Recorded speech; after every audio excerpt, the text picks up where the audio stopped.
Гайхсалтай энэ одоо яг төрийн байгууллага гэдэл нэлээ эргэлзэж байгаад ингээд шатаар нь өгслөө.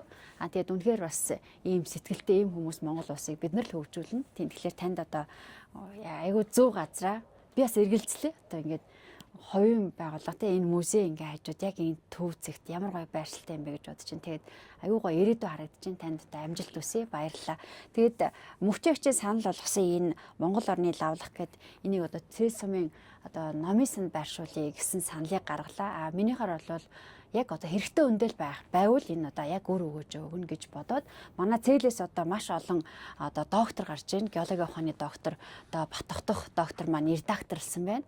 За тэгээд мөн одоо бид нар одоо археологийн бас сайхан юм докторууд гарч байгаа. Тэгээд мөн одоо манай аялал жуулчлалын салбарт манай одоо бүрэн жаргал Санжаагийн бүрэн жаргал маань одоо бас хүл тавиад мэрэгчлэн болоод ингээ мэрэгшээд таныг одоо ментор болгоод явж байгаа юм байна. Тэгээд бүрэн жаргалдаа нутгийн зөвлөлөөс одоо энэхүү номыг зориулж одоо танд өгч байна. За тэгээд танд өгтөө би Цэс сумын аялал жуулчлалыг хөгжүүлээрэ энэ номыг ашиглаад өгч байгаа. Тэгэхээр таны ажил үйлсэд одоо өндрөөс өндөр амжилтыг хүсье. За баярлалаа. Өнөөдөр угаасаа ер нь энэ номыг авах зорилготой ирсэн. Тэгээд дээрээс Уйна агш бол бид хоёр сая Жайкагийн доктортой аялал жуулчлалын бодлого төсөл дээр 2 жилийн өмнө хамтарч ажилласан байгаа.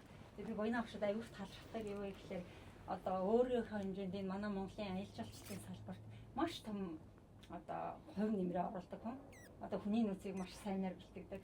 Өнгөрсөн жил манай жуулчдад гайд хийсэн хүмүүсээс хамгийн өндөр үнэлгээ авсан Уйна агшин шавнар байсан. Тэгээ өнөөдөр би хэрэг болсон. Миний ажил нэлээд авах гэж би юусаасан маш баярлалаа.